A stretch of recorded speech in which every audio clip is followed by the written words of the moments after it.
All right. Well, good evening, everyone. Welcome back for night number 2 of our home natural remedies, or whatever this seminar is called. Natural Home Remedies Seminar. I just got to look at the screen and know where to look. But we are pleased to have you back again, and we're pleased that Sharon is here to present another exciting night for us. Some really cool things tonight, and looking forward to what you have prepared for us. I'm going to have a word of prayer and then turn the time over to Sharon, and she'll give a few more little announcements before we start. And so let's bow our heads for a word of prayer. Heavenly Father, Lord, thank you so much for another opportunity we have to gather together to learn more about these natural remedies that we can apply to our lives, Lord, to live a little healthier for you, or when we get ill, Lord, what to do and how to apply them to our hearts and lives so that we can get better. So I just pray that you be with our time together tonight. Pray that you be with those who are watching on live stream and those who are present, Lord. And we thank you so much for your promised presence. We pray in your name. Amen. Sharon?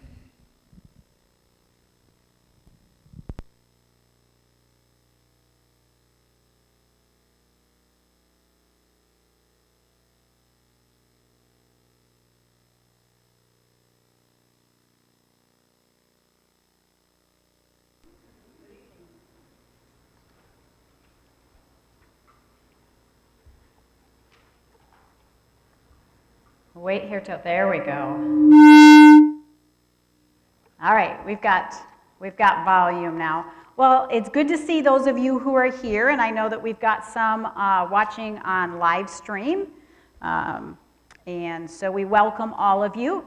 We're going to have some more fun tonight, learning some interesting, fun, simple things that we can do for our health as we talk about natural home remedies. Just a reminder that we don't take any formal breaks. I found that it's just too hard to get everybody back in. So if you need a break, you stand up and move around. We need to turn this off. Just wanted to get that preheated for later on. I hope that as you came in that you put your name on a slip and put it in the box for a drawing for our resources that we want to give away at the end of the seminar tonight. And we will have some resources every night that we're going to give away. Tomorrow night, we've got a pretty awesome resource. I have 2 of that I can give away, so you're going to want to make sure that you've got your names in tomorrow night. We've got some fun stuff tonight as well. So make sure that if you are watching on live stream, we want to include you in the drawing for the resources. So please text your contact information. We'll need a phone number and an address at least, and your name to be able to get the resources to you. So if you will text those, I think we have a phone number that's either coming up on the screen or will be up on the screen that you can text your information to, and we want to include you. If we draw your name, we will figure out how to get it to you. So tonight we're covering nature's prescription for healing, and we're going to cover several important lifestyle principles, and then we're going to do some more simple water treatments. And you can see I've got lots of stuff up here that we're going to demonstrate tonight. Always have to give my medical disclaimer. This is an educational seminar. It's not specific medical advice regarding your condition, okay? This seminar is not a substitute for appropriate medical care, but those who apply the principles that they learn in these seminars will often find their need for health care is decreased.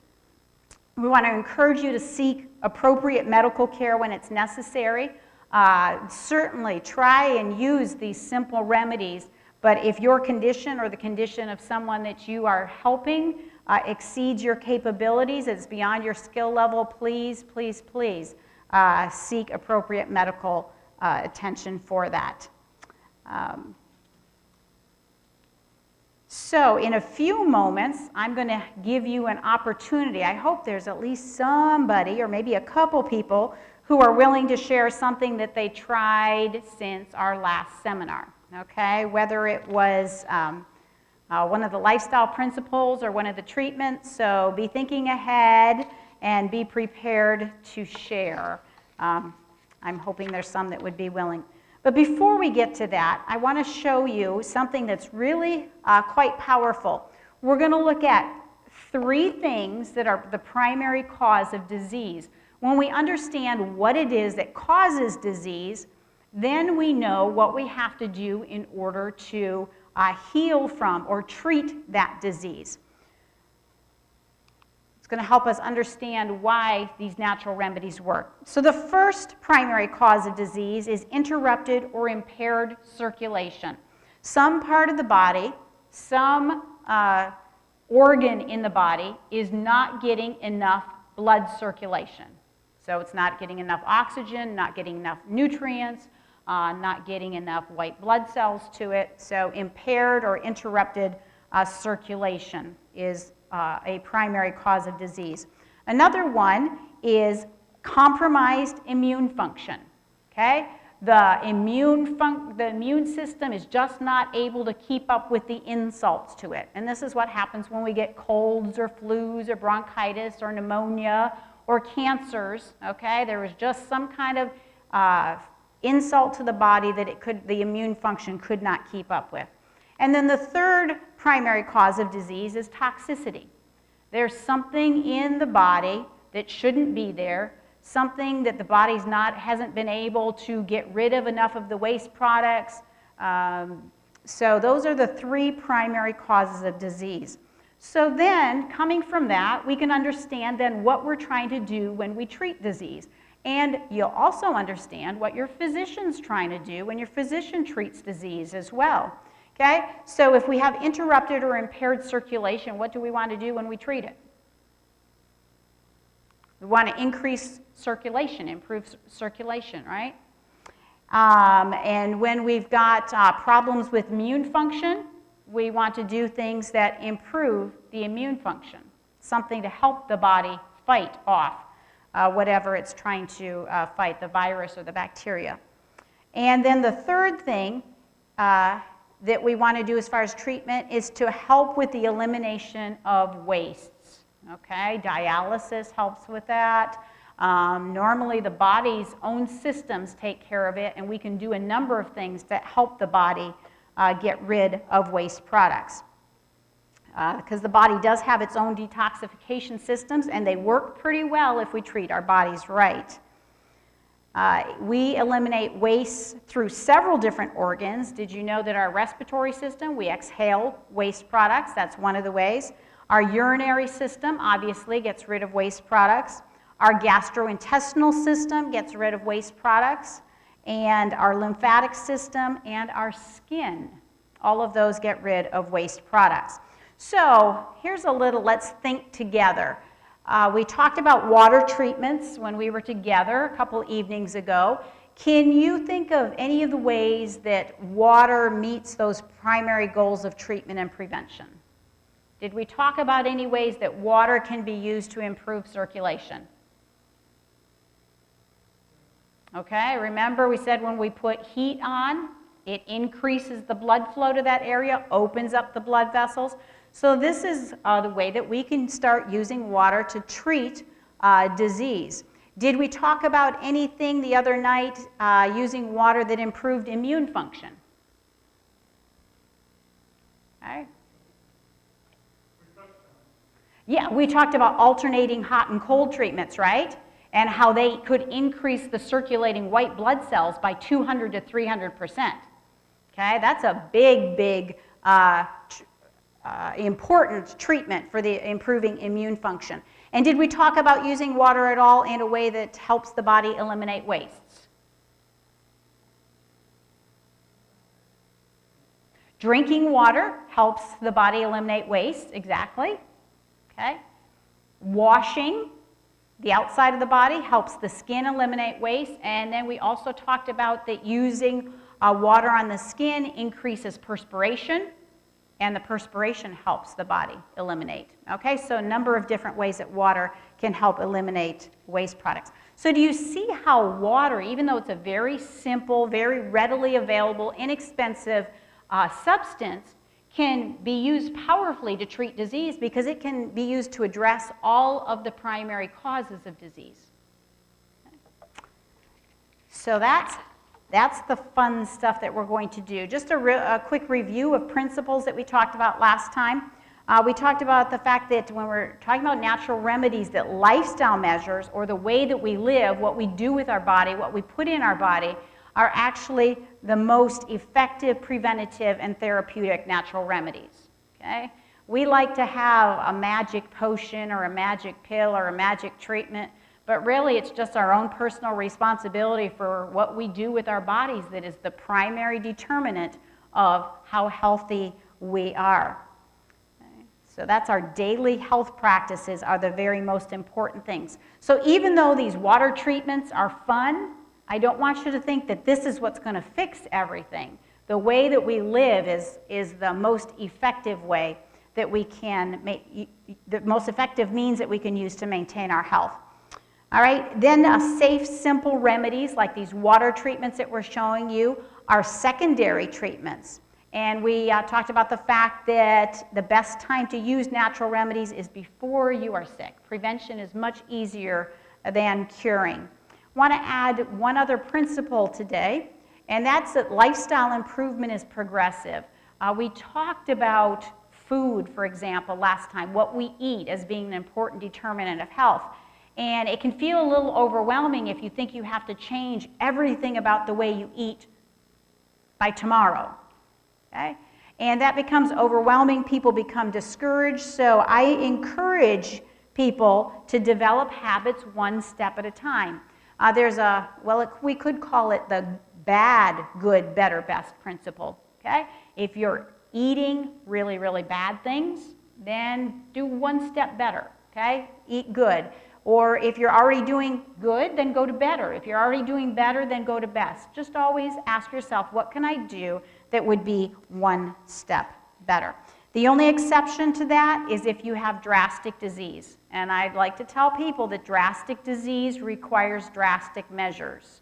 So if you've got drastic disease, cancer, serious heart disease, you may want to speed up that process quickly and get some more substantial changes. Okay? We're going to go back to our New Start principles, the 8 lifestyle principles that we're going to be covering during this seminar. We're going to cover 3 more of them tonight. But before we get to that, I want to give you an opportunity if there's anyone who implemented anything that we talked about the other night. Does anyone have anything they can share? Did you try a treatment? Did you drink more water? Did you eat more plant foods? Those are the things that we talked about last time. We have compresses that we put in the microwave. They're moist heat. Okay. And I use them on my chest because of my mom. Okay. Also because I have rods in my neck, I use them on the shoulders to just tight. Okay. I put the cool stuff on them later. And when I was in the shower, I could do a lot of reps, but I wasn't feeling real good. I was really tight. Mm-hmm. So I went as hot as I could for as long as I could, and then I did the cold. Okay. It helped a lot, just that little bit. Okay. All right. So she shared that she has some steam packs, compresses that she uses on her chest to get that steam and the heat there to increase the circulation and help with some congestion. Is that okay? And then she also did some alternating hot and cold in the shower to help with some muscle spasms and some pain. So using the hot water on those muscle areas and then the cold like we talked about last time, and she says that it really helped, okay? Anybody else? Anything that you tried from our last session?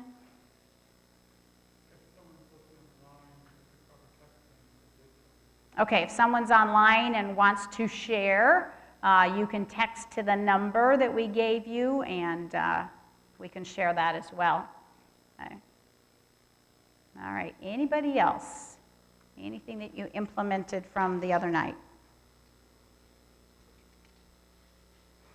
All right, I'm going to ask you that next time as well. So when you try something, be excited about it and come back and share it with all of us so that, because when we share what we did, it encourages others as well to try and implement things. We do better as a team. And we've been kind of separated during this pandemic, so this is an opportunity when we can, as a team, encourage each other with our health and our lifestyle. All right, so our 8 principles. Last session we talked about nutrition and water. Tonight we're going to be covering some more water treatments, but we're going to cover 3 more of these New Start principles before we get there. And remember, these are gifts. These are principles, these are items, these are gifts that were given to the human race right in the creation of our world. Okay, when God created the world, he made each of these things specifically for the human race, and we are designed to live according to these principles. And remember, when we live according to our design, we have better health. Anytime we live contrary to the way our body was designed to live, we have stress that then causes disease and dysfunction. Okay, so our next principle is exercise. Okay, the body's designed to move. We're designed to be active. And so physical activity stimulates many of the body processes necessary to maintain health and to heal from disease or injury.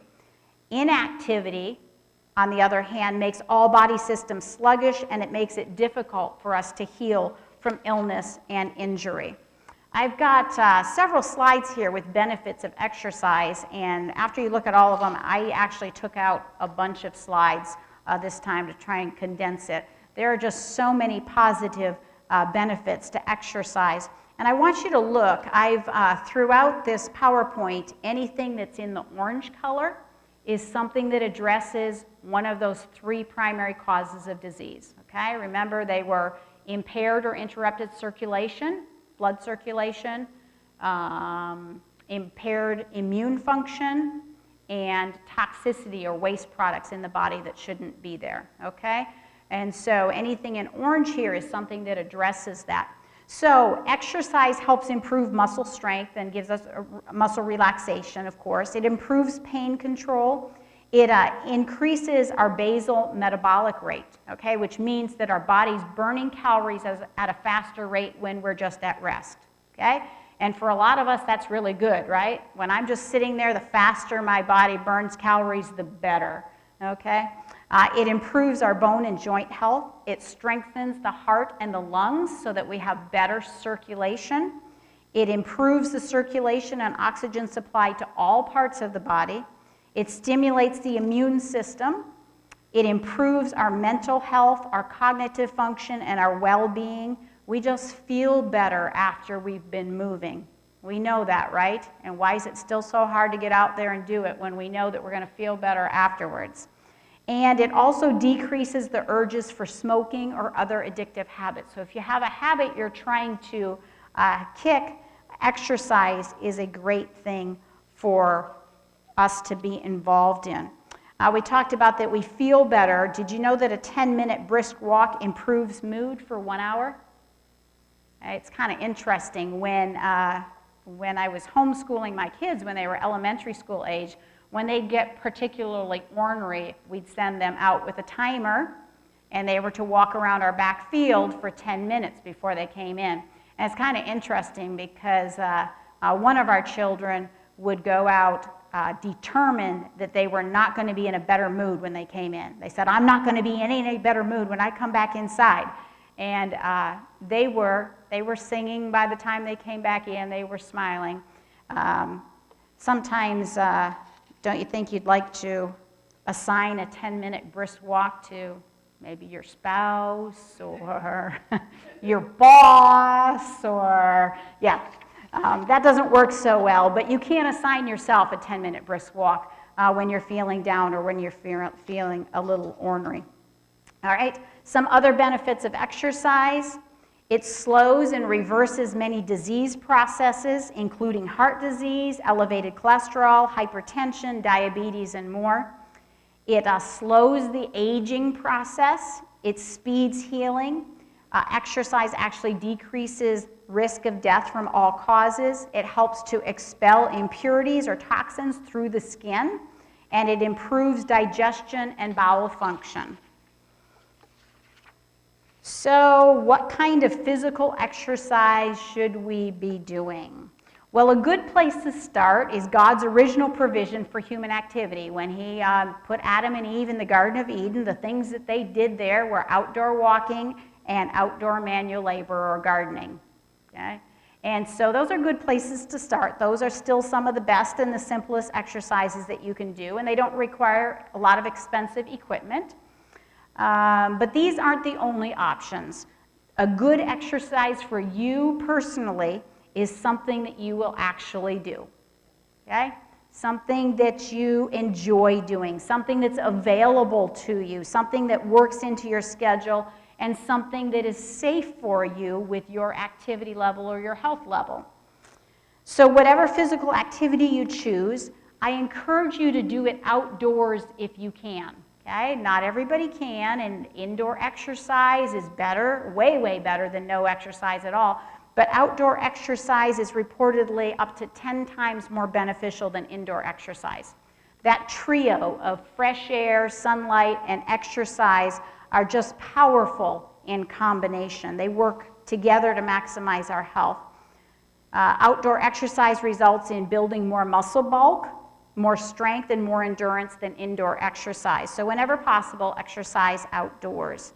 And winter in Michigan is always a challenge, but when we lived in the UP, I discovered a few things about outdoor exercise, about how to dress for it, and if you are really interested in outdoor exercise, you can talk to me and I can share with you personally what I've learned that's helpful. Okay, another question is, how long should we exercise? Well, if we did manual labor like Adam and Eve did in the Garden of Eden, we'd be doing it kind of all day and we wouldn't have to count how many minutes of exercise we have. Or if walking was still our primary mode of transportation, we'd automatically get enough exercise. But because many of us have sedentary lifestyles, we do need to have some idea how long we should be physically active every day. So the majority of cardiovascular benefit is achieved in 30 minutes of aerobic exercise per day. So set 30 minutes as a goal, work up to 30 minutes if you need to, or break it up into smaller segments. For example, you might find it easier initially if you do a 10-minute walk 3 times a day instead of 30 minutes of exercise. But it's not just the time that we spend doing it, it's also how regular we are. Regularity of exercise is actually one of the most important factors that determines how effective our exercise program is. So even if you only do 10 minutes of walking, but you do it every day, that's going to benefit you more than getting in 30 minutes once a week. Okay, so the regularity of exercise. And when you're choosing your exercise schedule, remember that our Creator's original plan in the book of Genesis was for 6 days of activity and 1 day of rest every week. So I encourage people to limit your exercise to up to 6 days a week, but make sure that you get a rest day in there. That's the way we were designed to live. And I always encourage people, if you have significant health issues, make sure you get medical clearance from your doctor before you start an exercise program. Now, to form any new habit, you've got to repeat it regularly. So you're going to be most successful if you pick a specific time. Schedule your activity in. Otherwise, it's hard to make it happen. And set a realistic goal for yourself, even if that goal is only 5 or 10 minutes. If that's what's realistic for you, set that as a goal and do that. And to keep people on track and to make them regular in exercise, I recommend a 10-step program. Sounds complicated, doesn't it? It's really not. Put on your walking shoes, open your door, step outside, and take 10 steps. 1, 2, 3, 4, 5, 6, 7, 8, 9, 10. And if that's really all the time you have that day, or if you're really feeling badly enough that that's all you can do, then go back inside and you're done. But by the time you put your shoes on and get outside and take 10 steps, most people will take at least a few more after that. Okay? So if you can commit yourself to 10 steps, that's really helpful in developing a regular habit. Okay, so that was exercise. We have nutrition, exercise, water. Our next New Start principle is sunlight. Okay? Sunlight benefits us in so many ways, and we're going to look at just some of them again. I could give you slide after slide after slide of lists of benefits of the sunshine, but we're only going to do a few. So the sunshine gives us visible light, and there's benefits from the visible light. Now, sunlight is not the same as indoor lighting. Okay? The sunlight gives us many benefits that indoor lighting does not, and these are some of them. It improves brain function, it increases alertness, it decreases hyperactivity. You think school children ought to be exposed to some sunlight? Definitely.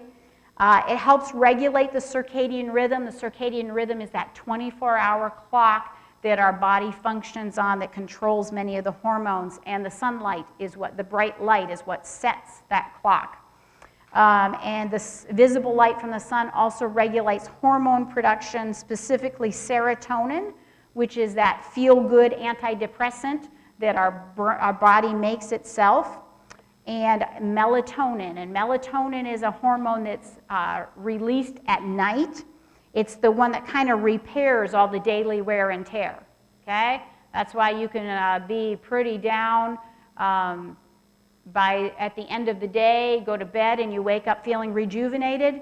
That's because of melatonin. Melatonin is also what helps you go to sleep and stay asleep as well at night. So it's very important. And melatonin is not stored in the body. It needs to be produced every night. And sunlight, bright outdoor sunlight, is what helps stimulate that. So I want you to look at this graph here. It shows the nighttime production of melatonin when you're exposed to natural light during the day. So the red line is someone who was exposed to sunlight during the day, and this is their melatonin production at night. You can see it starts in the evening, it peaks during the middle of the night, starts coming down in the morning so that you can wake up. Okay? That's how much melatonin is produced by someone who spent time out in the sunlight. The blue line here is someone who was only exposed to indoor lighting during the day. You can see they have a much lower melatonin production during the night. Okay? So for our health, we definitely want to be exposed to natural sunlight during the day. All right, so in addition to the visible light that the sun gives, the sun also gives off infrared rays, and these are the rays that are partially responsible for the warmth that we feel from the sun. And I just think that that's the best part of the sun. When the sun shining on, just shining on my back, that's how or on my face, just that warmth from the sun, a beautiful gift from God. And these rays help to decrease pain, and they also enhance elimination of toxins from the body, okay? Because they help cause perspiration and help the body to eliminate toxins through the skin. Okay, in addition, the sun rather, has ultraviolet rays. Now, ultraviolet rays sometimes get a bad reputation, but they're responsible for many important functions for our body. So some of the things that ultraviolet rays help with is that they kill bacteria, viruses, fungus, and mold on surfaces and on our skin. Okay? Ultraviolet rays help to regulate hormone production and release. And the ultraviolet rays are the ones that are responsible for converting cholesterol in the skin to vitamin D. So two benefits there. We get the vitamin D that our body needs, and we also lower our cholesterol, which improves our circulation, okay, when we have less cholesterol in there. So that's, again, addresses one of the primary causes of disease. Now, most window glass filters about 95% of the ultraviolet rays. So you're not going to be producing any vitamin D with sunlight that comes in through your windows. But clouds only filter about 20% of the ultraviolet rays. So even on a cloudy day, you should be spending some time outside, and the body can still produce some vitamin D and get some of the benefits of ultraviolet rays on a cloudy day. But it also means that you can burn on a cloudy day as well, so be careful. All right, so vitamin D is actually the sunshine vitamin. It's very important for our health. So let's look at some of the benefits of vitamin D, just because sunlight is the place that we get vitamin D from. Vitamin D is essential for calcium absorption. It helps prevent osteoporosis or soft bones there. It helps with brain function, memory. It prevents or decreases depression. It prevents many cancers and diseases, and it helps improve our immune function. You may have heard some recommendations during the pandemic to make sure you're taking your vitamin D because our immune systems need vitamin D in order to function appropriately. Okay? So that's vitamin D, and again, it comes from the sunlight. And I just couldn't pass up sharing some other benefits of sunlight. It decreases the symptoms of PMS. So some husbands, I guess, may want to assign their wives a brisk walk out in the sunshine. It increases the basal metabolic rate, again, the level at which you're burning calories. It stimulates function of the thyroid gland. It improves the health of the skin. It promotes wound healing. It stabilizes blood sugars. It increases red blood cell production, which means we have more oxygen being transported throughout the body. It increases white blood cell production, which improves our immune function. It decreases many internal cancers. It normalizes appetite. So for someone who has too low of an appetite, it helps increase it. For someone whose appetite is too high, it brings it down. It increases muscle strengthening, as we mentioned when we were talking about exercise, and it improves mood and sense of well-being. That one we know, right? We just feel better when the sun is shining. So the sun does all these important things, but a question that I have frequently gotten in this seminar, so I've just added it to what I present, is what about skin cancer? Okay, did God make a mistake? Because all of a sudden this sun that helps us with so many things causes skin cancer. Well, let's look at the risk factors for skin cancer, and that'll help answer the question about where the problem is, okay? So risk factors for skin cancer. The first one is artificial tanning. Okay, a substitute for God's sunshine is not helpful to us. In fact, it carries risk with it. Another risk factor for skin cancer is excessive sun exposure, especially with repeated burns. Okay, so too much sun exposure is a risk factor. We do need to enjoy God's good gifts in moderation. And sunlight we do have to have in moderation. But did you know that this is not the primary risk? This is not the greatest risk factor for skin cancer. Any guesses what the greatest risk factor for skin cancer is? Genetics? Not genetics even. It has to, all the rest of the risk factors actually have to do with diet, with what we eat. And the greatest risk factor is a high-fat diet. You know any Americans who eat a high-fat diet? The majority of us, right? Okay, so skin cancer, the primary problem is not with the sunlight. The primary problem is with our diet.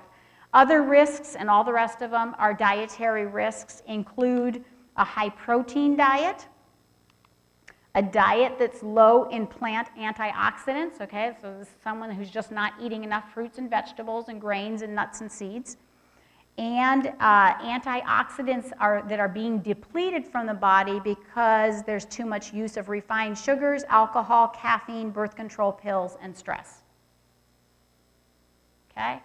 So the sun, yeah, excessive sun exposure, especially with repeated burns, can be a problem, but that's not the biggest problem with skin cancer. Okay?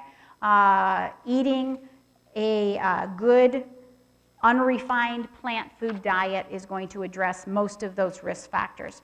So I encourage you to spend a little time each day soaking up some sunlight. Open up your windows, let the sun shine in. It's going to kill germs, it's going to improve your health, it's going to help clear your mind, and it's definitely going to lift your spirits. Okay.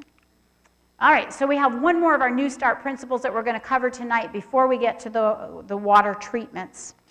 And this one is the T, which is for temperance. Well, there's an old-fashioned word that nobody uses anymore, right? Because it's a principle that we don't do very well at following either. But what in the world do we mean by temperance? Well, some other words that we could use for temperance would be self-control or balance. Okay? And I'm going to look at 3 principles here about what temperance means. So temperance, first of all, involves using good things in moderation. We tend to, when we find something that we think is good, we tend to use it in excess. Okay? Again, we're always looking for the magic bullet. We're looking for the miracle cure. We're looking for the one thing that's going to help us, and we tend to use even good things in excess. But too much of a good thing is actually a bad thing, and it's damaging to our physical and mental health. I knew a guy once who ended up going to the hospital by ambulance because he had used water in excess. He had drank too much water. Okay, got his electrolytes all out of balance, and so even the things that are very, very good for us can be used in excess. Okay, temperance also involves avoiding substances and activities that are harmful to the body or brain.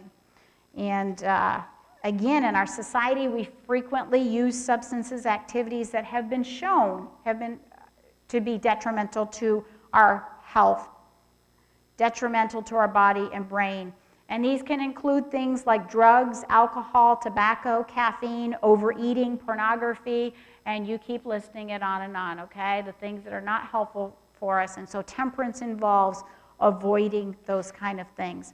And finally, temperance also involves balance in all areas of life.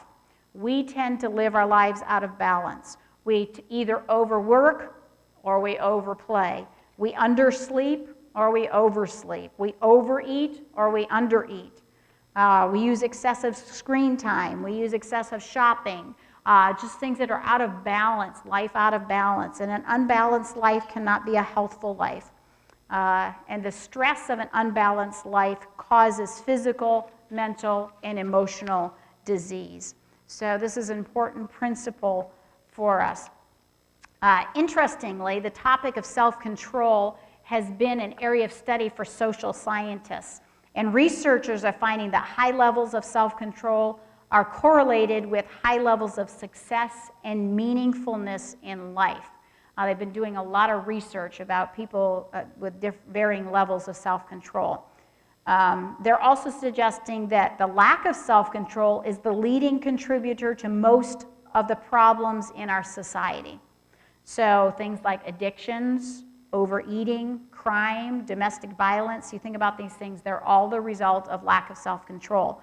Sexually transmitted diseases, prejudice, debt, unwanted pregnancy, underperforming at school or work, financial failure, failure to exercise, you name it, social problems, personal problems.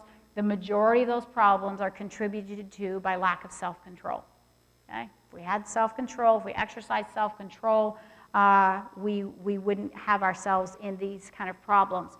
So I heard an interesting interview with a physician who suggested that lack of self-control is the leading cause of death and disease as well. Okay? And then he started talking about what are the major causes of disease. Heart disease. Okay? Heart disease is, we know how to prevent heart disease, okay? But it takes self-control to follow the things that we know how to prevent and reverse. 80% of cancers is his number 2 killer. 80% of cancers are lifestyle related. Now, not every cancer is lifestyle related, but 80% of them are. Okay? So a little self-control can prevent a lot of those. Diabetes. Diabetes does have a genetic component, but it also has a huge lifestyle component. Okay? Again, self-control could prevent a lot of that. And then other major causes of death and disease: alcoholism, homicide, and sexually transmitted diseases. All of those could be prevented primarily by self-control. So social scientists are finding that there's only positive outcomes that are associated with high levels of self-control. There's no negative results like with some other personal characteristics. You know, some of our characteristics like, you know, being determined, there's an upside to that, but there's also a downside to that. But self-control, they're not finding any downside to it. So living with self-control is living according to the way that we were designed to live. Now, researchers have also noticed a difference between what they call selective self-control and comprehensive self-control. I think probably the best example of this is athletes. You hear of some pretty high-level athletes. They are very, very disciplined, have high levels of self-control about their training, but have you ever heard of any high-level athletes, college athletes, professional athletes who were involved in domestic violence or rape or driving under the influence? Okay, we hear about that all the time. So they have areas of their life that they're not exercising self-control in, although regarding their athletic training, they are extremely self-controlled. So they're saying that that's selective self-control versus comprehensive self-control. And so for maximum health and satisfaction, we need to develop comprehensive self-control. Okay, so this would be self-control that goes into all areas of our life, our moral choices, our financial choices, our relationships, our lifestyle choices.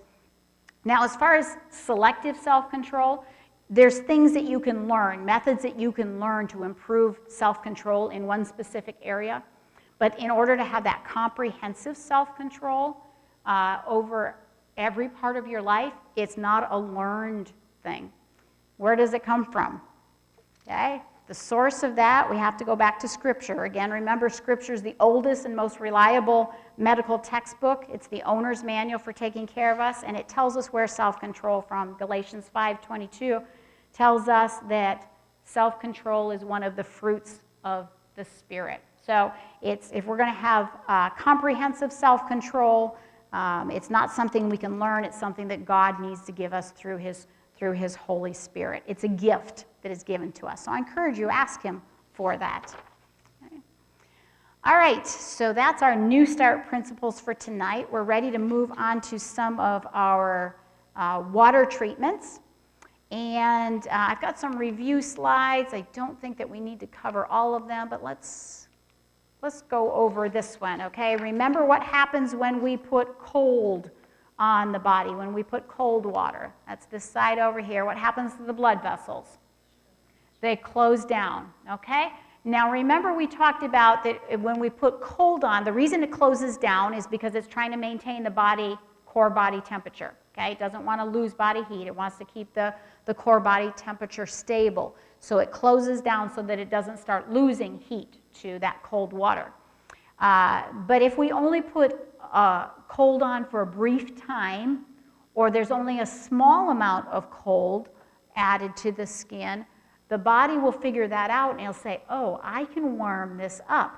And then those blood vessels will open back up. So if we put on brief or small amount of cold, it will close down, the blood vessels will close down, get smaller, decrease the circulation, and then they will open back up and actually start sending more circulation there.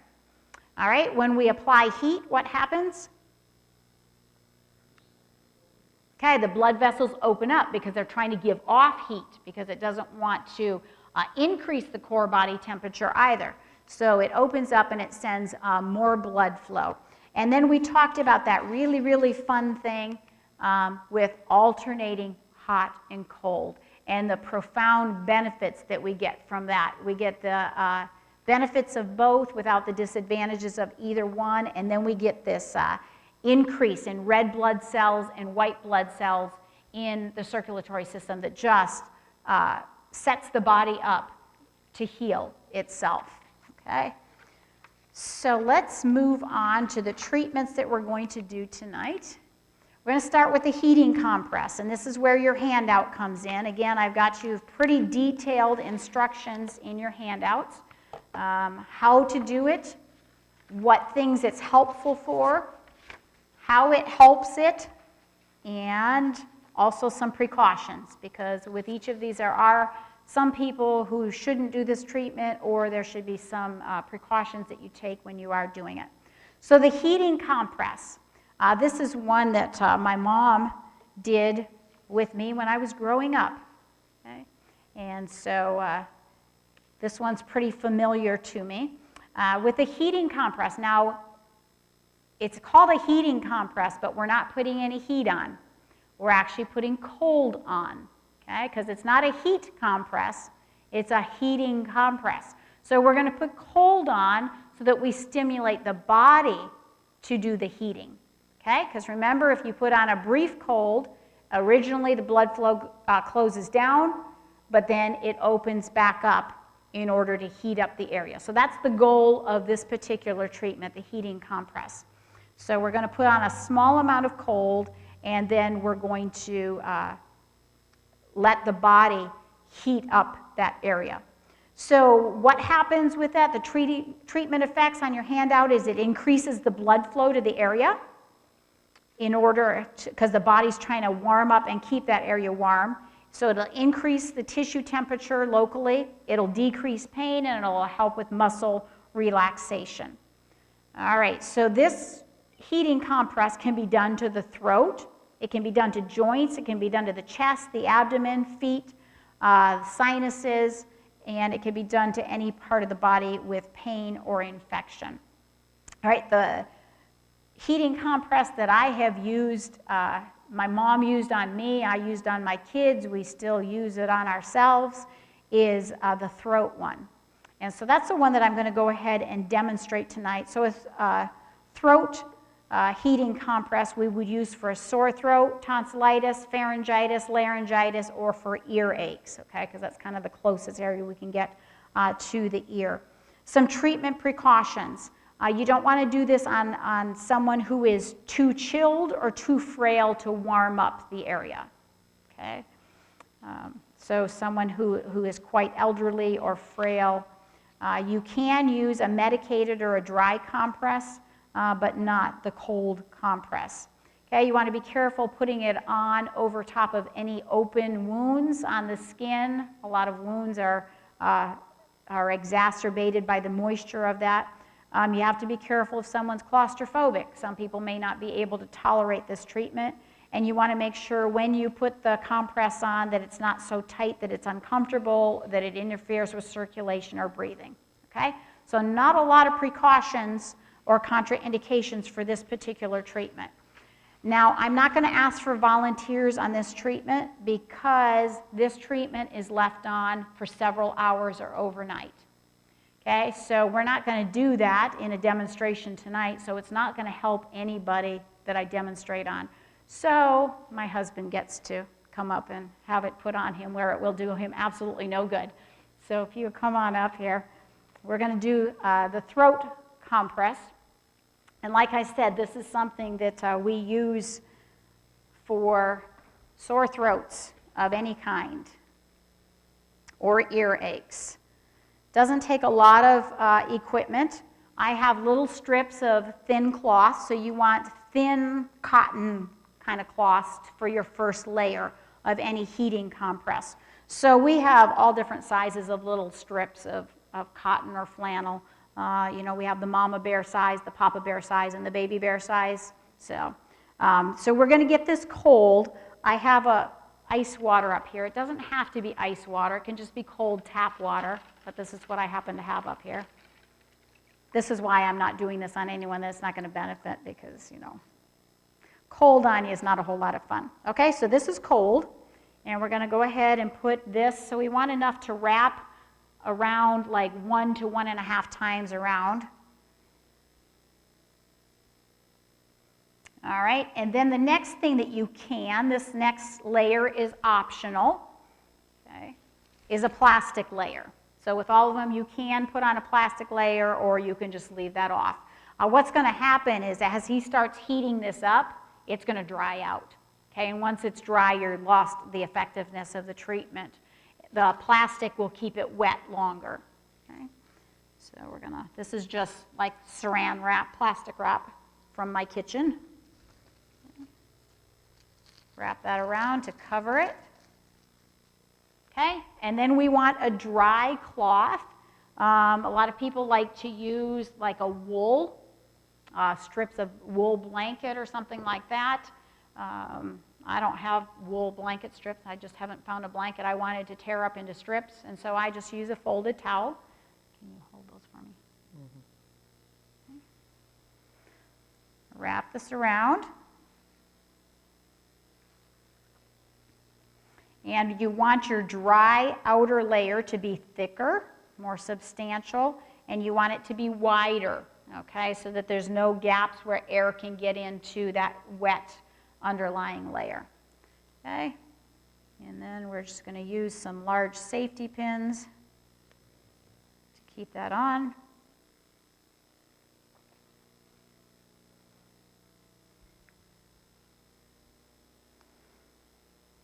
Okay, if you put this on during the day, you would want to leave it on for a number of hours.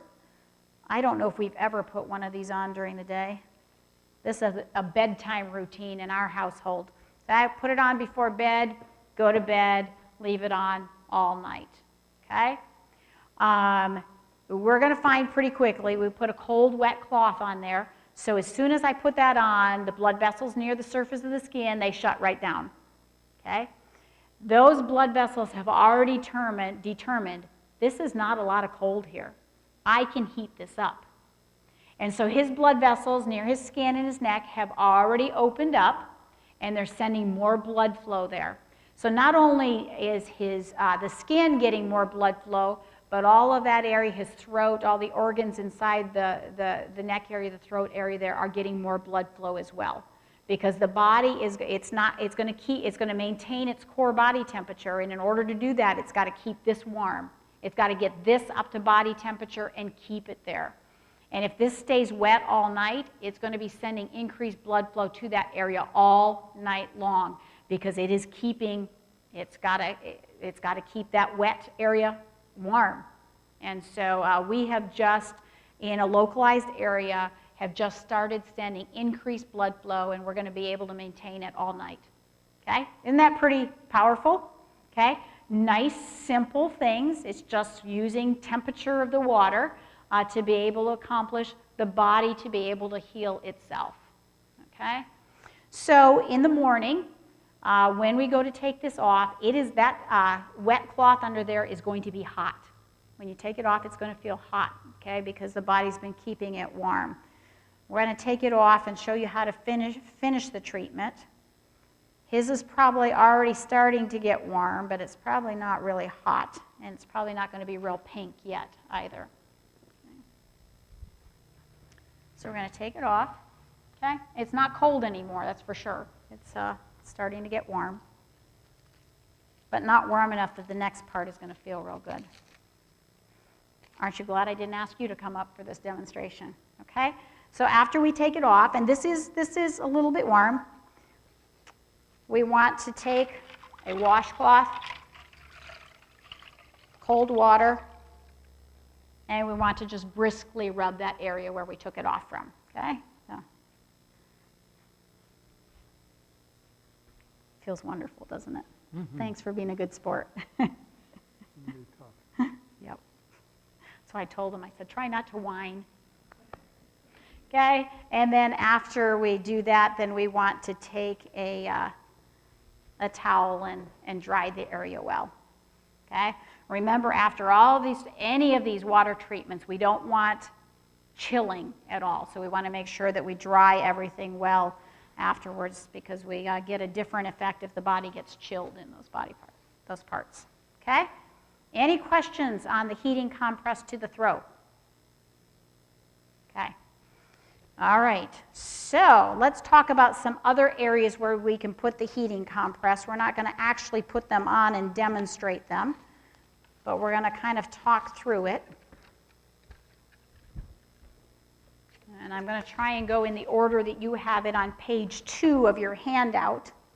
Okay, so dry medicated compresses. So if someone they're too frail to be able to warm up that compress, then you can use just a dry cloth, or you can put a liniment on, like a Vicks rub or something like that, and then put a cloth over top of it, and it will do the same thing. Okay, it will increase the blood flow to that area. Okay, you heard of people putting Vicks on their feet for a cough or whatever.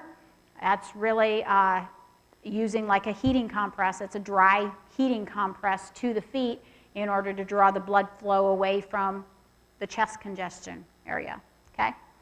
All right, so let's talk about chest, okay? So if we were going to do a dry compress or a heating compress to the chest, and on page number 1, it tells you what you would do that for congestion, coughs, colds, flus, bronchitis, pneumonia, croup, asthma, or mastitis. And I can tell you, I have never had the guts to do this. Okay? What you would do is you would take a cotton t-shirt. You would get that wet in your cold water. I see some cringing out there already. That's my thoughts exactly. Okay, and if I were to do this and I was trying to treat the chest, I would probably actually cut off the t-shirt and make it shorter so that it was only covering the chest area, not getting cold wet all the way down in the abdomen as well. Okay, so get this wet, slide on this cold wet t-shirt right against your skin. And then if you wanted to put plastic over top of it to keep the effect going longer, then you could do the little, you know, cut out the arms and make a little vest out of a trash bag, put on over top of that. And then you want to have a pretty thick sweater to put over top that. If it's got like a turtleneck or a snug neckline so that it's not letting cold air in, that's what you'd want. You want something that's kind of snug to go over top of it. Okay? So that's for the really, really brave. Okay? Like I said, I have never been brave enough. I've got lots of other things. We're going to show you on night number 4 how to do a treatment with the steam packs on the chest, kind of like what you talked about, Linda. And I prefer that over putting a cold shirt on. I'm maybe a little bit of a wimp, I don't know. All right, let me set these things out of my way.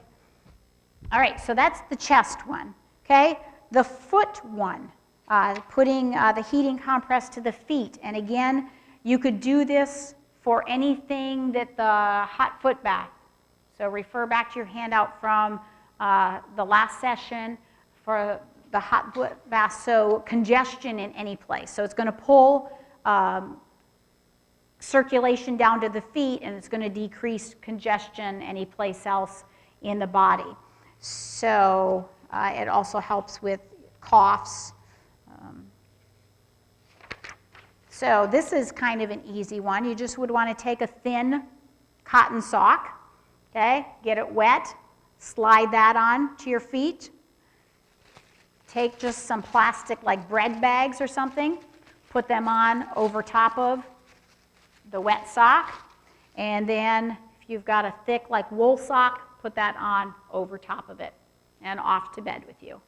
Okay, so that's a pretty easy one. That sounds more comfortable to me than the chest one. Okay. All right, another place you can put a heating compress is over top of the sinuses. So this would if you had sinus congestion, just that head cold kind of stuff going on, or a sinus infection. So you would take a thin cloth, okay, about that size that would fit over the upper part of the face. That gets in your cold water. You push it, place it on, and then you could use a hat to hold it in place. So I picked this hat because it folds down and it could be pulled over, so you put it on the head and then fold down the little cuff over top as far, so you'd probably have it covering, you know, down to the tip of the nose with the hat. So that would be a heating compress to the sinuses. Okay, heating compress to joints, okay, for joint pain. So you can get your cloth in your water, you could put it around a joint. You know, I might use something about this width if I was doing an elbow. I might use something a little bit wider than that if I was doing a knee, okay? Wrap the cold, wet cloth around.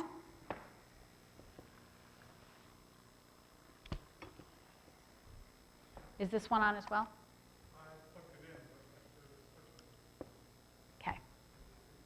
All right, and so to the joint, put the cold wet cloth around the joint. Then you could use your plastic wrap to wrap around it to keep it moist longer, and then take a towel or wool blanket strips and wrap those around, right? And then the last one that I've got things up here for is for the abdomen. And the abdomen ones, again, I'm just not really one, I don't jump into cold swimming pools either, so I'm not putting a lot of cold on large parts of my body. I can put them on small parts, but I just have an aversion to cold. But there are lots of other people who find this helpful. So the abdomen one could be used for constipation, indigestion, nausea, insomnia, and back pain. Okay, so that would be purpose of this. So you would need a larger one that would wrap all the way around. Okay, cold and wet, right? Wrap that around, and then you would take either your blanket strips or a towel, put it around, pin it. The thing with this that you're going to have to be careful of is you don't want airflow in there. Oh, you could put plastic wrap as well on this. You could, after you put it, you could put plastic wrap. You don't want air to be able to come in here, and because we're contoured in this part of our body, you'd probably also need to take and pin some little darts into it to pull it in snugly. Okay? So the abdomen one is a little bit more labor intensive as far as getting that on snugly without air leaks. Okay? All right, and that's the heating compress. Okay? So you've seen the one to the throat, and all the rest of the places is just the same kind of principle. Okay? So you're putting something cold on so that the body will spend the hours that you have it on heating it up, keeping it warm, and sending increased blood flow. Does that make sense? Any questions? Yes, yes, that abdominal one could be used for back pain. Yep. Mm-hmm. But I just can't get over the fact that I have to put it against my stomach as well in order to get my back pain. But yes, yes, okay? And like I said, it's just a little harder to get it so that it's snug around the abdomen, but yes. Okay. Yes? When you said overnight, what about some of the other ones? Feet overnight, chest overnight, ears, things like that. Abdomen, how long would you leave those on? Yes, overnight is a good. The sinus one could be left on overnight as well. I don't know how many people would sleep that long with it over, but it needs to be a number of hours. So nighttime is the best time to put it on, because I don't know very many people who are going to leave it on the sinuses while they're awake during the day either. So I think it's one of the ones. And of course the sinuses, the sinus heating compress, no plastic. Too close to the airway. Okay, so that would be one that you would do without the plastic. So I'm guessing with the sinus one, if someone were to try and sleep with the sinus one, that eventually at some point in the time during the night they may just kind of knock it off, being aware or unaware. Okay, but you would still get the benefit of it for the time that you had it on. Yep, yep. Okay. Yeah, the sinus one just covers the whole eyes, the forehead, and the nose area, so down to the tip of the nose. So that one's kind of hard to do anything besides lay down and sleep while you've got it on. Yes? So if you're doing, because you said that if you soak your feet like in the hot water, it pulls the stuff away from it. So would you do the sinuses and like the heat put in at the same time? Does that counteract each other? No, it would probably actually be beneficial.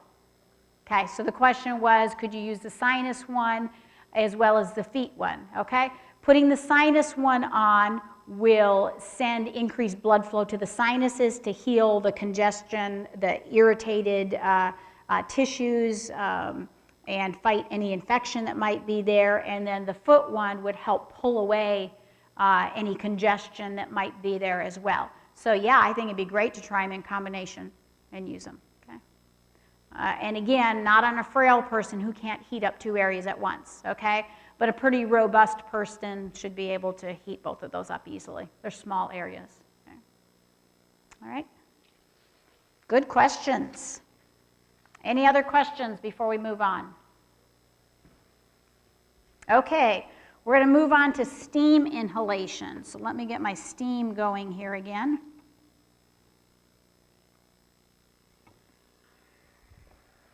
All right, so steam inhalation is one that's kind of fun as well because it's so simple.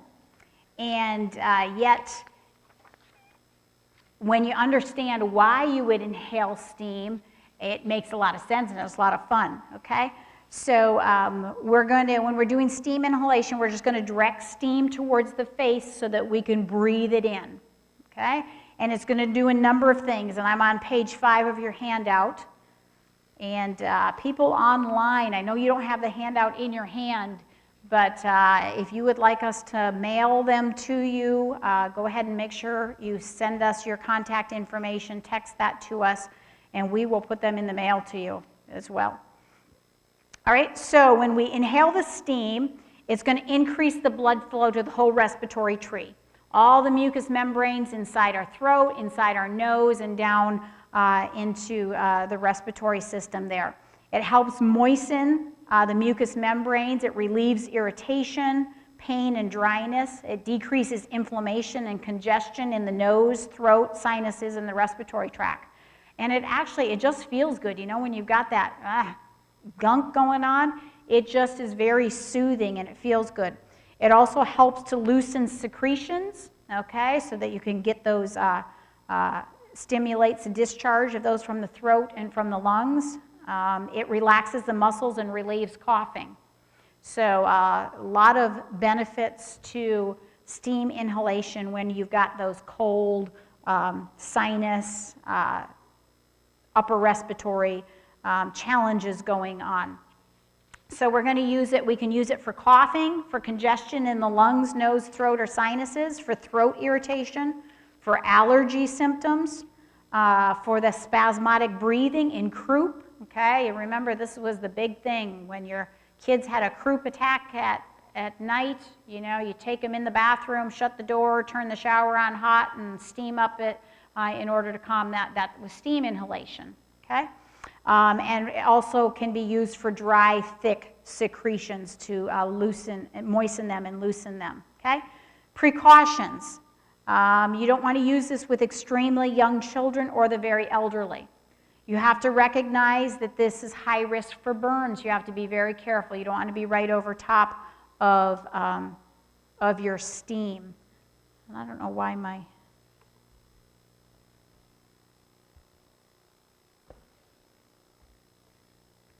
Seems like it gave up.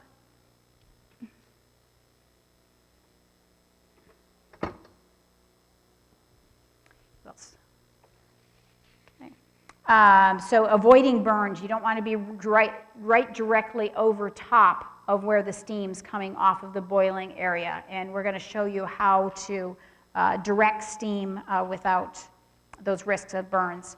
Another treatment precaution, those with severely compromised cardiovascular systems, congestive heart failure, COPD, or asthma may find the steam-laden air hard to breathe. Okay, so you need to be very, very careful with people with cardiac and respiratory problems. Other people with asthma find that it really improves their breathing.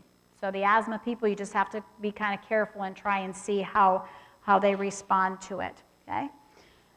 All right, so for the steam inhalation, we're going to, you can use a pot on the stove. I like to avoid burners if I can, because then you have more risk of burns, or if you're using towels or whatever to drape, you know, you don't want to catch your towel on fire or touch your towel to the burner.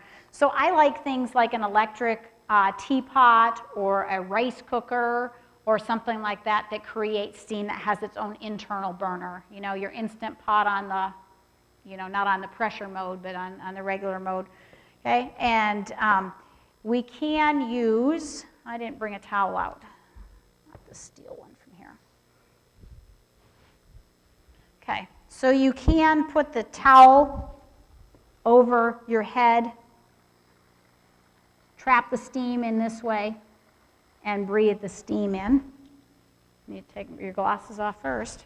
Okay, but I have found that I actually like using a tray or a baking sheet or something like that even better. Okay, just take this and direct it towards me. I'm not right over top where the steam comes out. Okay, but it does a nicer job of directing the steam towards me, and I can breathe that in. Okay.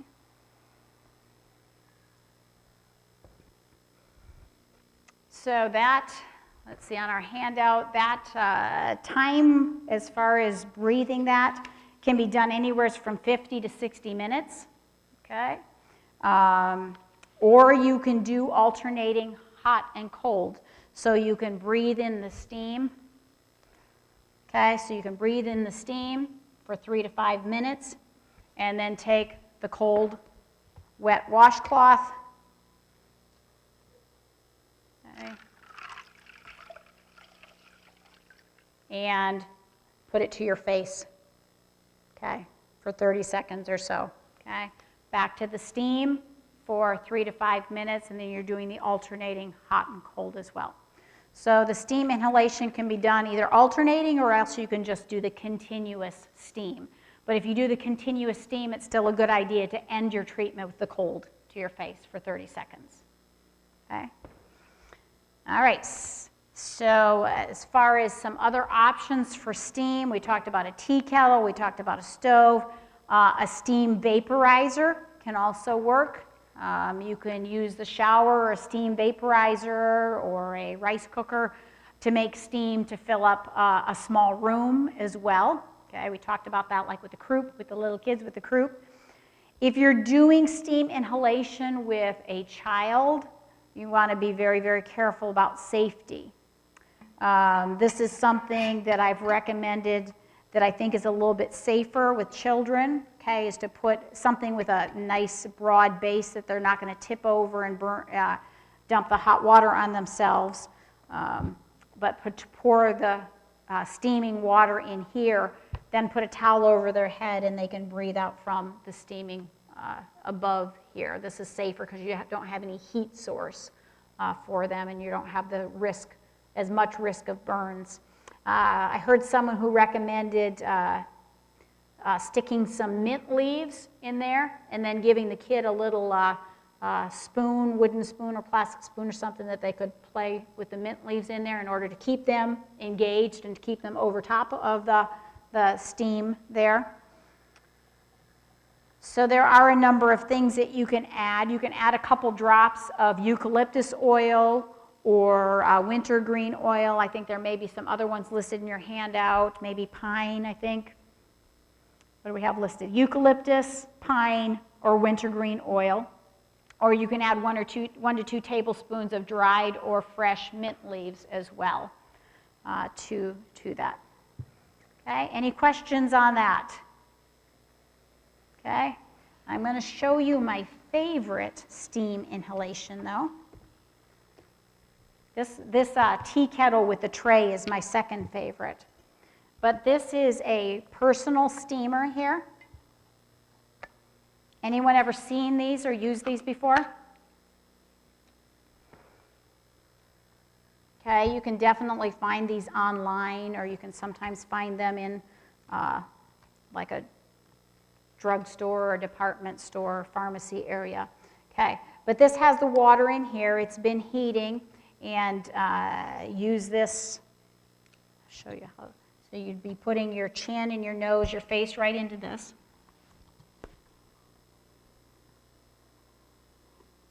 Okay, and just breathing the steam there. Okay, it's safe. You can adjust the amount of steam there. It's not burning you. It's really a nice, and it's comfortable, and it's not as much, finagling around. It's a nice position. You can set it up on a counter and just lean over top of that and use that. So I really enjoy using this when I've got anything going on as far as a cold or coughing, sore throat, sinuses. This is really nice. Okay. All right, any questions on the steam inhalation? How many of you have tried inhaling steam? Okay, so most of you have, okay, because some people think, it really feels good, doesn't it? Okay, when you've got irritated passageways and irritated mucous membranes, this is something that not only is it increasing the circulation to help with healing, but it actually is soothing as well. Okay, we're getting close to the end here. Contrast showers. Right. So contrast showers are using a series of showers alternating between hot and cold. Okay, again, similar to what we did with the contrast baths for, I think we did it for the arm, for the elbow last time, but we could do it for the feet, we can do it for other body parts. Here it would be a whole body contrast shower. Okay, so what it's going to do is it's going to increase circulation throughout the body, and it's going to stimulate the function of the immune system. Remember, alternating hot and cold water can increase the white blood cells that are circulating in the system by up to 200 to 300%. Okay, and the red blood cells by 25%. So you've just mobilized your body for healing when you do the contrast showers. All right. So this is something that you could use to prevent or shorten respiratory illnesses, colds or flus, okay, and COVID. You can use it to prevent muscle soreness after a vigorous exercise or workout. Some people use this effectively to prevent the onset of migraine headaches, and it can also be used for congestion in the internal organs. But this is one that I primarily use to stimulate the immune system. So it can be used before you get sick, while you're getting sick, or after you've gotten sick. Okay, it's effective in all of those three circumstances. Okay, precautions. Diabetics. What's the top temperature for a diabetic? 102 degrees. You don't want to go more than 102 degrees, and whenever you're doing contrast showers with someone who's a diabetic, you also want not more than 20 degrees difference between the hot and cold. Okay, you can actually take one of those quick read thermometers and stick it underneath the shower and see how hot your water is. But you don't want this huge difference with a diabetic. There's several other health problems as well.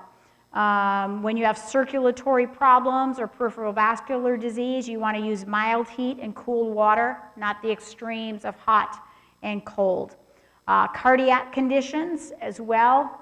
You don't want to use contrast showers with severe cardiac conditions. All right? Just too much for the heart to handle. With loss of sensation or pregnancy, again, you want not more than 20 degrees difference between hot and cold. If someone has hyperthyroidism, you want to avoid frequent contrast showers. Okay? Most people who have thyroid problems, we hear about the hypo. In other words, the thyroid's not functioning well enough. That's not what we're talking about. We're talking about hyper, where the thyroid is overactive and it's producing too much. Okay? In those situations, you don't want to do contrast showers on a daily basis or on a regular basis because it stimulates even more function of the thyroid. All right, and then if someone is not able to tolerate heat or cold, you just use less extreme temperatures. All right, I'm on page 7 here. I want you to notice the part that says contraindications. When it says contraindications, it says you don't use these contrast showers with people with these conditions, okay? So lymphedema, advanced cardiovascular disease, multiple sclerosis, seizure disorders, extreme obesity, having eaten within the last hour, a person who is chilled, or someone who has ingested alcohol or drugs, okay? If they're under the influence, this is not a safe thing for them. So there's 2 ways I use a contrast shower, okay? Contrast shower is something that you can use every day at the end of your regular shower just to give yourself a little immune boost, okay? So this would look like, finish your shower, you finish bathing. I do it with warm or hot water. You probably do too, right? Not very many of us enjoy cool showers. So at the end of the shower, you want to turn the heat up a little bit, as hot as you can tolerate, unless you're diabetic or one of these others that you're measuring and not going hotter, okay? But as long as you're a robust, healthy individual, you can turn it up as hot as you can tolerate. Leave that on for several minutes. Your body's already warm. You're at the end of your shower. And then just before you turn off the shower, you turn it to cold. Okay? Or if you can't do cold, I'm up here, I don't like cold, okay? But I figured out a couple ways that this works. If you don't like cold, go to cool. And after you get used to cool, gradually you'll be able to start getting it colder and colder. So for me, the trick to tolerate the cold when I turn the shower to the cold is to let the cold water hit first the parts of my body that are used to being exposed to cold, okay?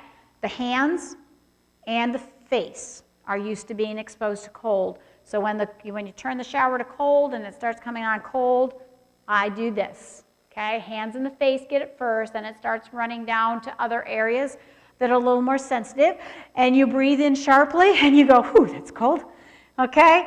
And then, so then I let it run, I step in and I let it run down the rest of the front of me, let it get the back of me, and then the part that feels really good is make sure you get the soles of your feet, because that feels really good, okay? Soles of your feet. Turn off that cold water, dry yourself off really well, okay? That's the end of your daily shower. You've just given yourself an immune boost for the day, which is really important during cold and flu season, and which is really important during pandemics, okay? Give your body the advantage that you can. So that's one way you can use contrast showers. That one's only one repetition. You only do the hot and then the cold and finish up, okay? Now if you actually feel like you're getting sick, or you know you were exposed to someone who's sick, you know, someone else in the household has the flu and you don't want to catch it, or you're already coming down with something and you want to shorten it, or you really got it bad and you want to treat yourself, then you're going to want to go back and forth between hot and cold. So in this circumstance, you would be in the shower, hot water, you want to get your body warmed up, so you're going to be, you know, a good 3 to 5 minutes at least to get your body completely warmed up. If you have respiratory problems going on, like a cold, flu, cough, congestion, you can let it hit you primarily in the chest area when it's hitting. You know, get the other sides too, get the back, but let most of the time be with it hitting on the chest. And then you want to turn it to cold, or cool if that's all you can stand, or cool if you have a medical condition that you shouldn't be doing extremes in temperature. 20 to 40 seconds underneath there, and again, I would be, with my technique, you know, cold, let it go, cold, cold, cold until, and then back to hot. And you're going to go back and forth between hot and cold. 3 to 5 minutes hot, about 30 seconds of cold, similar to what we did with the contrast baths. Okay, just about any time we alternate hot and cold, we do 3 to 5 minutes of hot and around 30 seconds of cold. Okay, so it's not hard to remember, and it's not an exact science. If you do it a little bit longer or shorter on one end, it really doesn't make that much difference. You want to do 3 or more cycles like that, alternating between hot and cold. And then at the end of it, if at all possible, you want to just sit down or lay down and rest for 30 to 60 minutes, because that's the time when your body's going to release all those red blood cells and those white blood cells. Okay? Any questions on the contrast showers? Okay? So you can use one round moving from hot to cold at the end of your daily shower, okay, just as a preventative kind of measure, stimulate the immune system. But if you're sick or concerned that you are getting sick, then you're going to want to go back and forth, okay, at least 3 times. Hot, cold, and you're going to end with cold at the end of the shower, at the end of the treatment. Okay? All right, one more fun thing. When you first start getting a cold, that first symptom is usually what? Scratch in the back of the throat, and you think, oh no, am I getting sick? Okay? This is where I want you to catch it. When you first feel the scratch in the back of your throat, I have averted a cold many times by doing this. Drink a glass of hot water every 10 minutes for an hour. Okay? So you're getting in quite a bit of water. Hot if you can. If you are someplace where you don't have access to hot water and you just have to use cold or room temperature water, do it anyways, okay? Hot is better if you can. If you can't, just do the water, okay? And then after that first hour, a glass of hot water every hour until your symptoms disappear or until you go to bed at night, okay? Are you talking 8-ounce glasses? 8-ounce glass of water, yeah. You'll be running to the bathroom a little bit as well, okay? So there's a number of things that are going on here. First of all, being well hydrated helps the body to be able to fight something off, right? Okay, so your body will be very well hydrated. The other thing is viruses tend to set up in the upper airways, okay? And so by drinking the water, you're mechanically rinsing those viruses away from your throat as they're trying to set up in there, okay? So the hydration of the body sets the body up to fight it. The drinking of the water keeps rinsing the area, okay, and hopefully washing away those viruses. But the other fun thing is that the reason that viruses set up in the upper airway is because viruses don't like heat. Okay? So by drinking hot water, I'm rinsing some of them away, and then my stomach acid is going to destroy them. And the rest of them, hopefully, I'm killing off with the heat. Okay? We didn't talk about it when we're doing steam inhalation, but we're also doing the same thing. By getting all of that heat into the respiratory tree, into the sinus area, into the throat, we are actually destroying the viruses that are causing illness because viruses don't like heat. Okay? That's why they're where it stays cooler. Okay? They don't set up inside the core body, they set up in our airway where it's cooler. Okay? So the three things: hydrating the body, mechanically rinsing them away, and heat destroying them with the heat. Okay, that's what we've got going on here, and that's why this works. Okay? It works a lot of the time. I wouldn't say it's foolproof, but it works a lot of the time. But you do have to catch it early when it's still scratchy. Okay? If it gets a little bit further, it's going to help you shorten it still. It may not help you prevent it if you don't get started early enough, but it'll help you shorten it even if it doesn't prevent it completely. Okay? Is that fun? Fun facts to know? All right, any questions on that? Okay, and you've got all of that in your handouts.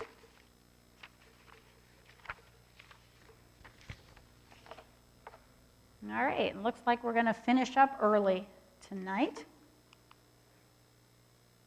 Tell you what it is, with more people online. You haven't gotten any questions yet from our online people, have you? Okay. With a part of our group online, I think we have less questions. So we have a bigger, I think I get slowed down more when we've got a lot of questions, which is a lot of fun though. All right, so our next meeting, can we get back to, yes, we can get back to that. Okay, so our next meeting is next week, Monday. We'll have Monday and Thursday next week, and that'll wrap up the seminar. So we've got 2 more sessions, and our session is on the world's most perfect drug. Now, I'm not going to tell you ahead of time what it is, because it's just so much fun to keep it a secret, and it's really a fun topic. It's not really a drug, okay? It's another substance besides water that's inexpensive, very simple, and extremely, extremely safe to use. And it has some powerful properties for treating illness.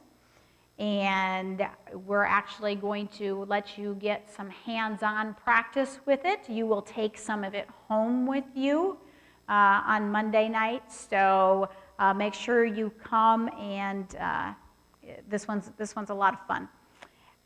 So also come prepared to share something new that you've implemented during the week.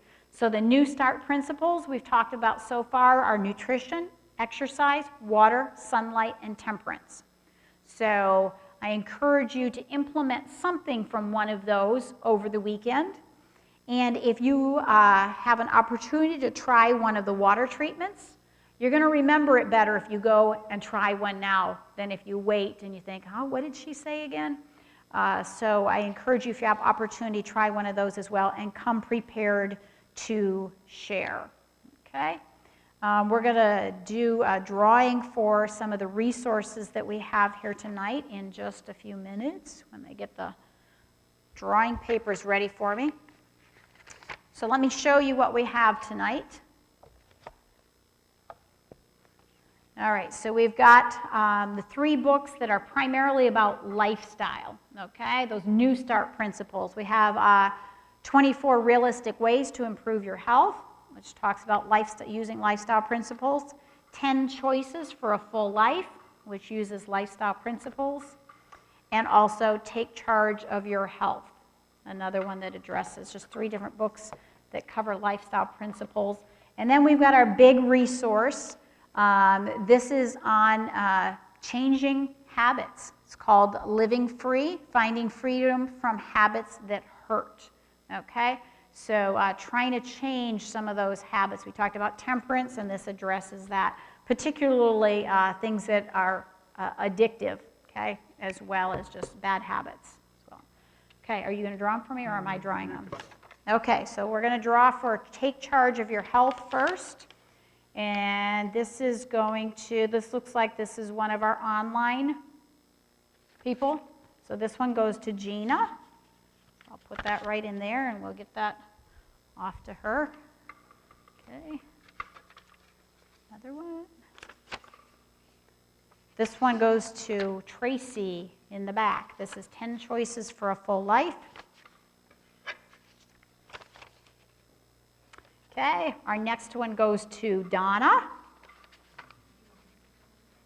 I'll send him with it after he lets me draw another. Okay. And this one goes to Linda.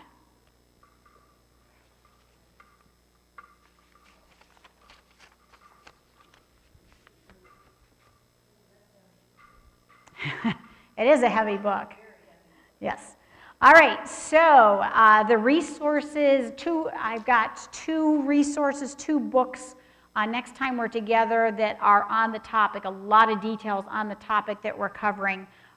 Very, very helpful books. I'm excited to have those to be able to give away. So you want to make sure that you put in for the drawing for those resources next time you're here. Okay, if we don't have any other questions, we're going to go ahead and close down for tonight. Any questions? Okay. Let's close with prayer. Heavenly Father, we're so grateful that you have given us good gifts. And even in a world that's hurting, where we sometimes hurt, where there's illness, you have given us good gifts that we can use to help our bodies heal themselves. We're so grateful for you and everything that you've provided for us. And Lord, I pray that you'll be with my friends now who are here for this seminar and those who are watching online. Lord, I pray that you will help them to use your gifts to maintain health of their bodies and their minds. And Lord, I pray that you'll take those who are here home safely as they travel and bring all of us back together again next week to continue learning about the good gifts that you have for us. I pray this in Jesus' name. Amen. All right, good night. I'm happy to answer any individual questions. If you have them, just come on up and I'll be happy to try and help you out. Good night, and we will see you on Monday.